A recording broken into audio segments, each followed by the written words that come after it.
Juízes capítulo 7, a partir do verso 7. Nós estamos dividindo a nossa campanha. A campanha Somos Um em 4 atitudes. E a primeira atitude que eu quero desafiar você, e que nós queremos pensar juntos, é a atitude de acreditar. Depois nós vamos passar por uma segunda atitude, que é a atitude batalhar. Depois nós vamos conquistar. E por último, nós vamos celebrar. Mas tudo começa quando a gente acredita. As pessoas que trabalham nas mais variadas áreas do comportamento humano, elas falam sobre o poder de crenças limitantes. Eles falam sobre o poder de realidades que estão à nossa disposição, mas que não são efetivamente vivenciadas. São nossas por direito, mas não se tornam nossas por experiência. A primeira igreja que eu pastoreei fica num bairro chamado Engenho da Rainha. E o nome Engenho da Rainha era porque ali era a fazenda. Era uma das fazendas da família imperial. Aquela região hoje, infelizmente, muito abandonada do Rio de Janeiro, faz parte da rota imperial, que ligava Paço Imperial, passava pela Quinta da Boa Vista, o Engenho da Rainha, ia até Petrópolis, onde tinha a casa o palácio, na verdade, onde a família real passava o verão. Ali perto do Engenho da Rainha, da Fazenda da Rainha, um pouco mais à frente, havia um largo onde os abolicionistas se encontravam. Por conta daquele lugar ser um encontro de abolicionistas, aquele bairro recebe um nome, aquele largo dá nome ao bairro à sua volta. E aquele bairro passa a se chamar como bairro da abolição. Se é verdade ou não, mas conta-se que quando houve a proclamação da Lei Áurea, em 13 de maio de 1889, os abolicionistas, e a distância do Engenho da Rainha para o Largo da Abolição não é tão grande. Eu estou falando de uma distância de aproximadamente 2 quilômetros, no máximo 3 quilômetros. Diz que por conta da declaração da Lei Áurea havia uma festa no Largo da Abolição. A despeito da festa no Largo da Abolição, por conta da liberdade proclamada, por outro lado, no Engenho da Rainha, inúmeras pessoas que tinham direito à liberdade ainda permaneciam escravizadas. Eu não sei se você já parou para prestar atenção, mas na vida cristã, por vezes acontece isso. Existem coisas que Deus já liberou para nós, existem realidades espirituais que já são nossas, mas que por alguma limitação, por alguma crença limitante, nós não as desfrutamos. Existe um cântico antigo que dizia assim, eu não vou cantar para não fazer ninguém chorar de emoção, que dizia assim, tudo que Jesus conquistou na cruz é direito nosso, é nossa herança. Todas as bênçãos de Deus para nós, tomamos posse, é nossa herança. Deixe-me fazer uma pergunta para você. Quais coisas Cristo conquistou na cruz para mim e para você? Fala pelo menos uma coisa, pode falar. Exato, muito bem. Salvação, perdão, restauração, libertação, acesso ao Pai, a oração. Nos tornou, por conta da cruz, possibilitou que o Espírito Santo habitasse em nós. que do nosso interior fluíssem como que rios de água viva. Bem, se tudo isso nos foi garantido, por que nós não desfrutamos? Sabe, eu fico pensando que talvez haja uma distância muito grande entre aquilo que nós professamos e aquilo que nós de fato acreditamos. E acreditar não é simplesmente ter uma compreensão intelectual, não é simplesmente ter uma compreensão ou a cognição bem estabelecida, mas é ter algo que entra na mente, passa pelo coração e começa a ordenar os meus passos. Eu começo a viver a partir dessa realidade. E Deus está nos convidando, nesta primeira etapa, a ser um povo que crê, a acreditar. Mas acreditar em quê? Bem, Juízes capítulo 7, a partir do verso 7, vai nos dizer: o Senhor disse a Gideão: com os 300 homens que lamberam a água, livrarei vocês e entregarei os midianitas nas suas mãos. Mande para casa todos os outros homens. Gideão mandou os israelitas para suas tendas, mas reteve os 300. E estes ficaram com as provisões e as trombetas dos que partiram. O acampamento de Midian ficava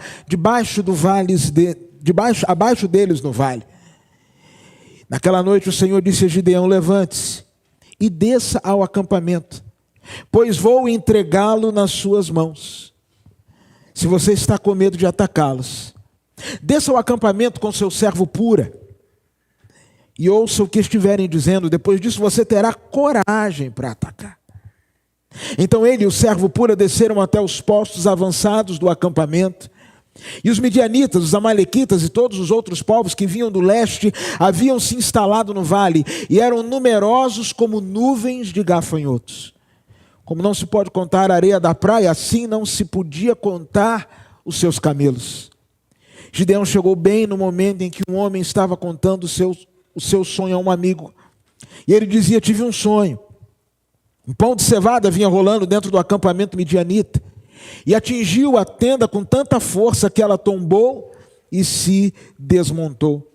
O amigo respondeu: não pode ser outra coisa senão a espada de Gideão, filho de Joás, o israelita. Deus entregou os midianitas e todo o acampamento nas mãos dele.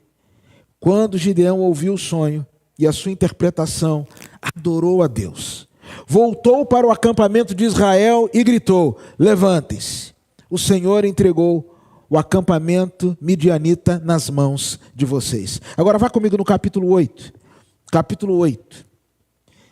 Verso de número 23. Não reinarei sobre vocês, respondeu-lhes Gideão, nem meu filho reinará sobre vocês. O Senhor reinará sobre vocês. Obrigado pela tua palavra, Senhor, e ministra as nossas vidas e corações neste tempo, em nome de Jesus. Amém. Esse texto fala muito forte ao meu coração. Você conhece a história de Gideão? O povo estava por aproximados 7 anos debaixo de uma opressão, e por conta desta opressão, diz-nos a palavra de Deus que ao Senhor, e como resposta ao clamor deste povo, Deus levanta Gideão. E pegando carona no estudo das mulheres, que estão estudando sobre mulheres improváveis, e você, mulher, que não veio hoje, venha domingo que vem. Deus gosta de usar gente improvável. Gideão, um improvável. Ele não só se comportava como improvável, porque ele estava malhando trigo no lagar. O lagar era lugar de pisar uva. Ele estava tentando salvar um pouquinho da colheita, da fúria dos midianitas. Mas quando ele vai se apresentar, ele vai dizer: eu sou o menor da casa do meu pai. A casa do meu pai é a menor da tribo de Manassés. E nós somos, enfim, nós somos os últimos dos últimos. Deus usa gente improvável. E Deus usou Gideão para libertar o povo do jugo dos midianitas.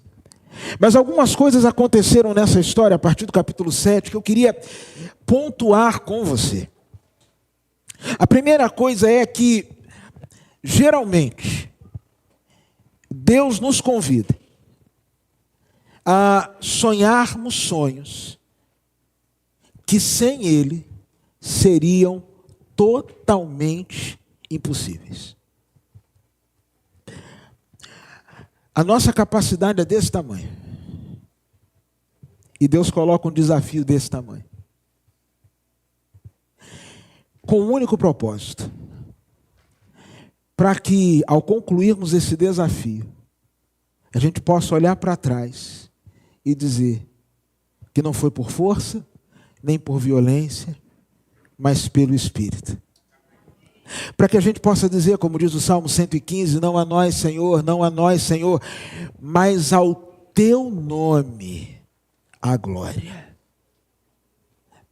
Perceba, o texto começa a falar que Gideão foi lutar com 300 homens. Esse não era o efetivo inicial de Gideão. Gideão começa com 32 mil e Deus vai reduzindo e o deixa com 300. Eu preciso dizer para você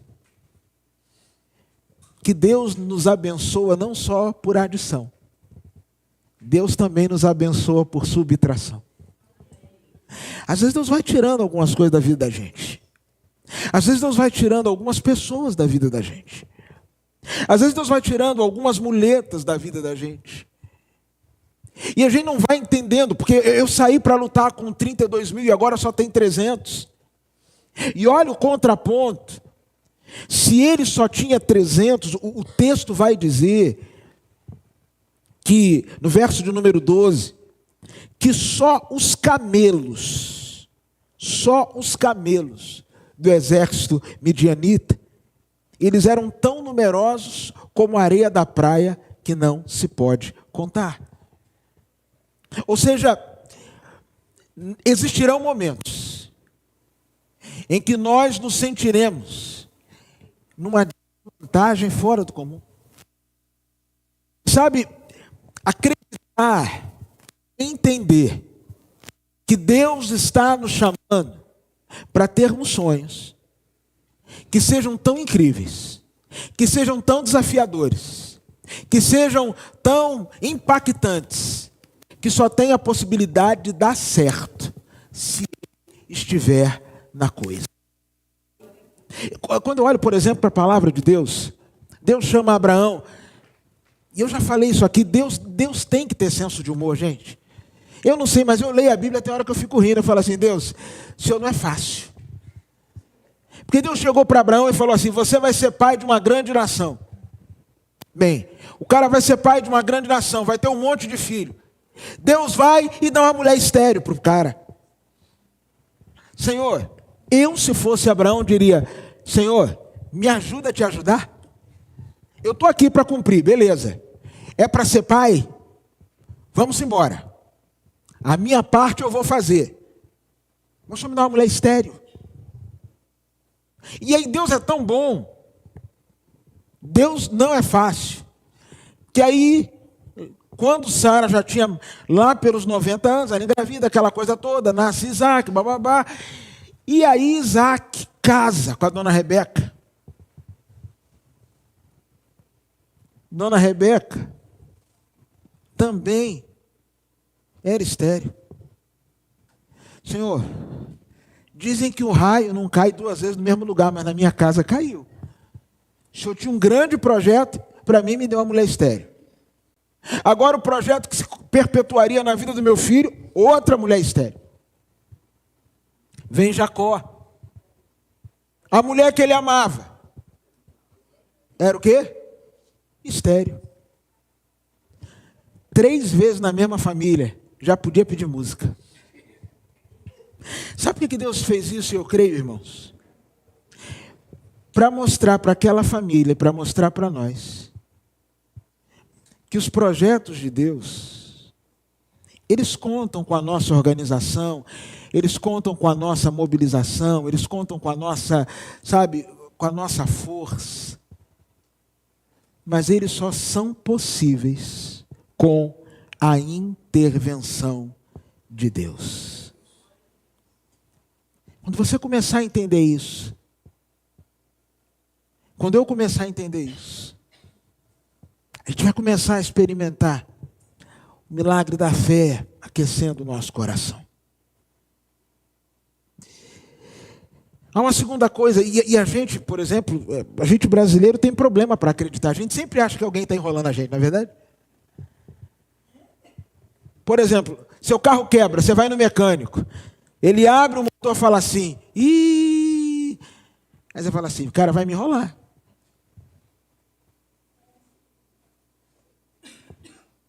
Você vai no advogado.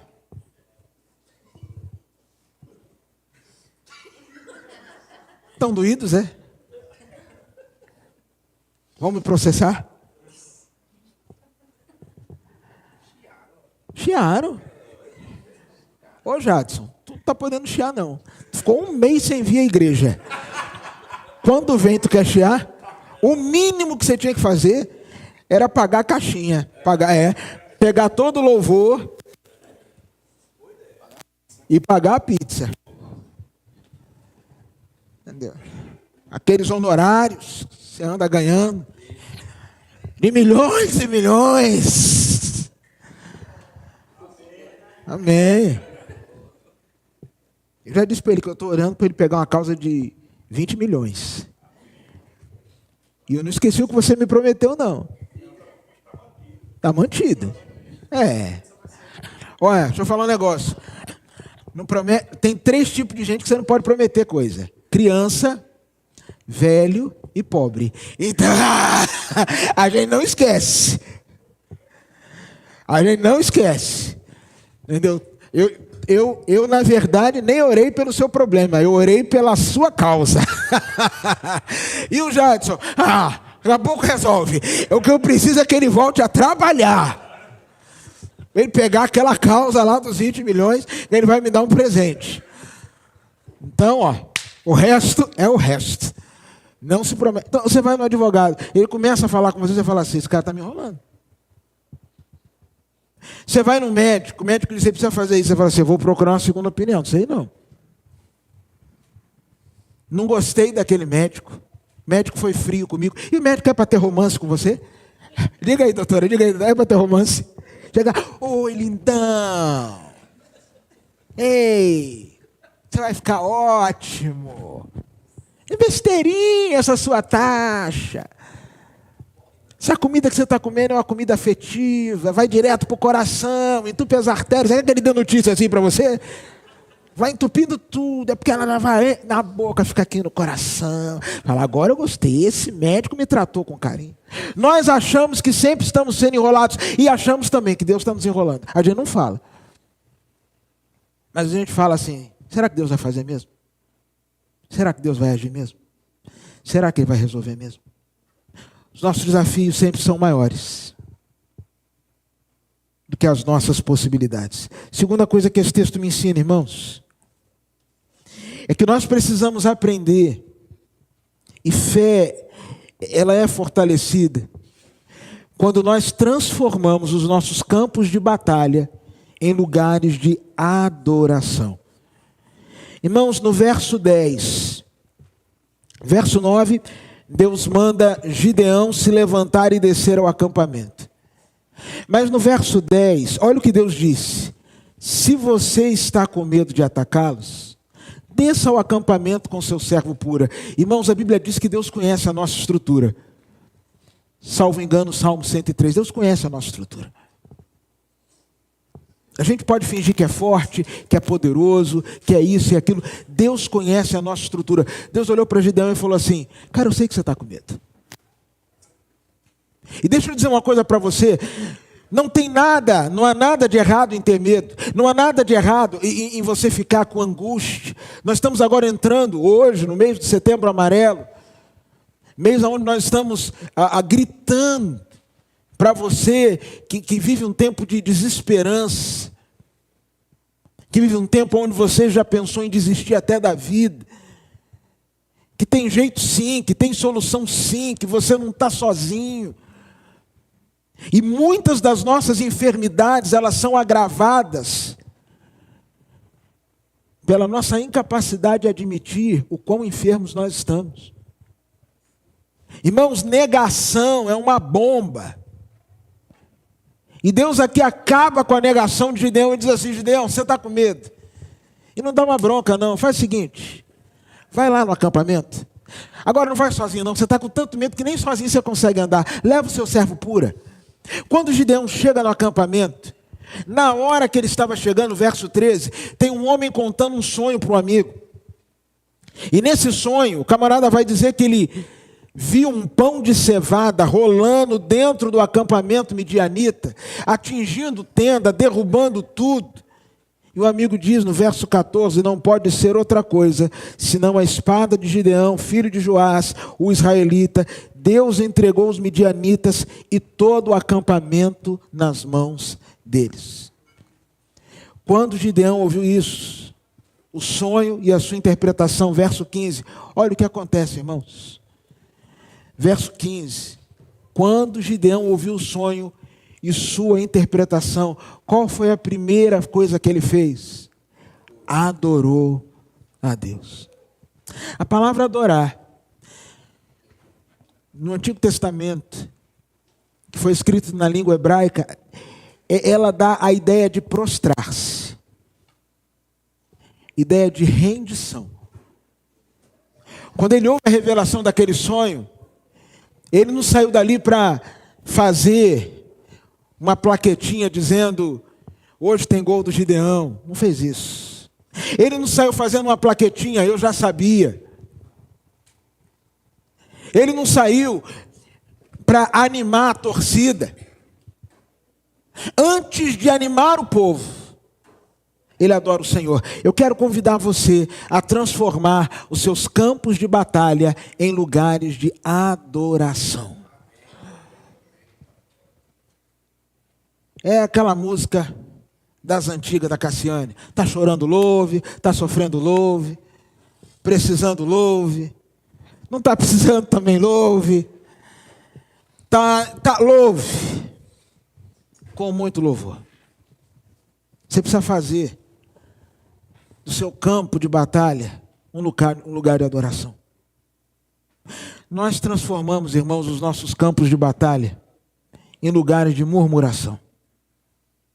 Deixa eu falar uma coisa para você. Hoje está agradável, está tudo tranquilo, mas daqui a pouco, quando a gente abrir parede, chegar a poeira, e isso, e aquilo, e vai para lá, e vem para cá. Tem hora que a gente pode começar a ficar irritado. Fala, onde é que a gente estava com a cabeça? Você sabe que estatisticamente, o grupo George Barna fez uma pesquisa nos Estados Unidos, e eles disseram, um dado estatístico, isso era verdade na América, não sei se é verdade no Brasil, que o momento onde há o maior número de evasão de pessoas nas igrejas é quando as igrejas estão em processo de construção. Porque é um negócio chato, irmãos. Como é que a gente vence isso? Como é que a gente fortalece a fé nisso, nesse tempo? Transformando os nossos lugares de combate, o campo de batalha, num lugar de adoração. Mas eu termino essa palavra com o último versículo que nós lemos no capítulo 8. Gideão foi vencedor. E Deus nos dará a vitória, amém, irmãos? Eu não tenho nenhuma dúvida que o Senhor nos dará a vitória. Irmãos, o Senhor sempre tem nos dado vitória. A Bíblia diz que o Senhor Deus, Ele sempre nos conduz em triunfo. A Bíblia diz que em Cristo nós somos mais do que vencedores por aquele que nos amou, a despeito das lutas e dificuldades. Não tem vida mole para ninguém não, tá, irmãos? Não tem vida mole para ninguém. Se você está reclamando da vida, chorando as pitangas. Só o fato de você não ser torcedor do CRB e ter pago o ingresso ontem para ver o Anselmo Ramon perder aquele pênalti, você já tem motivos de sobra para sair daqui feliz da vida. Louvado seja o Senhor. O que foi? Não, eu só estava dizendo que o Pedro... Cadê os pais do Pedro? Eu os vi. Mas eu vou registrar. Ele foi lá em casa ontem. Estão no prédio aqui ao lado. Eu achei de uma audácia tão grande esse rapaz. Eu convido o rapaz para pregar, eu dou oportunidade, acredito no potencial dele, acredito na liderança dele junto aos adolescentes. O sogro dele, mestre D'Artagnan, permitiu que ele namorasse a sua filha, Vida Eduarda. E esse cidadão chega lá em casa ontem, com a camisa do CRB. Irmãos, nem entrou. Entrou? Eu não deixei entrar. A palavra de Deus diz, não coloque debaixo do seu teto coisa que traga maldição. Então nem entrou. Ali na porta, eu já fui, peguei o álcool em gel, joguei em cima, falei, está repreendido, atado e sem força no nome do Eterno. Sai. Então você está reclamando da vida só de você não ser regateando, irmão. Você já está na bênção. Aí fala, e você, Azulino? Estou na bênção. Esse ano eu não sofro mais. Não joga mais esse ano, irmãos. Você vai rir do quê? Olha, eu já ia dizer que o irmão está bonito de degradê, e o irmão começa a fazer graça. É por isso que quando vocês me veem nervoso aqui na igreja, é por isso, irmãos. Quando eu fico nervoso aqui, que eu dou umas broncas aqui, é por conta desse espírito de intriga que às vezes o inimigo planta no meio da igreja. Mas, irmãos, o Senhor nos dá a vitória, sempre nos dará. Para de chorar as pitangas. E quando tudo isso acontecer, vença a maior de todas as tentações. Sabe qual é a maior de todas as tentações, irmãos? A soberba. Para mim é a soberba. O verso 23 do capítulo 8 diz assim, não reinarei sobre vocês. Respondeu-lhe Gideão, nem meu filho reinará sobre vocês. Dá para a gente cantar a ele a glória? Eu sei que já está escolhendo outro. Dá, então. Então já vai preparando aí. A ele a glória. Essa é a maior tentação, irmãos. A maior tentação é a gente achar que foi fruto do nosso resultado. Não, nós nos unimos e fizemos. Foi uma ideia fantástica. Você já viu reunião de condomínio? Reunião de condomínio, se você nunca foi, não precisa ir, porque é um negócio terrível. Mas reunião de condomínio, sempre tem aquele cidadão que fica calado a reunião inteira. E quando a reunião termina, ele pede a palavra. E geralmente esse cidadão vai fazer só uma coisa. Falar o que todo mundo já disse, só que usando sinônimo. Para quê? Para a reunião terminar e ele falar assim, quem deu a última palavra fui eu. Nós vivemos atrás de dar a última palavra. Ele vai chegar em casa e a mulher vai falar, amor, como é que foi a reunião? Ele falou, estava uma confusão. Eu ouvi os gritos, mas no final eu dei uma palavra. Que a coisa se ajeitou. Nós vivemos atrás dessa chancela.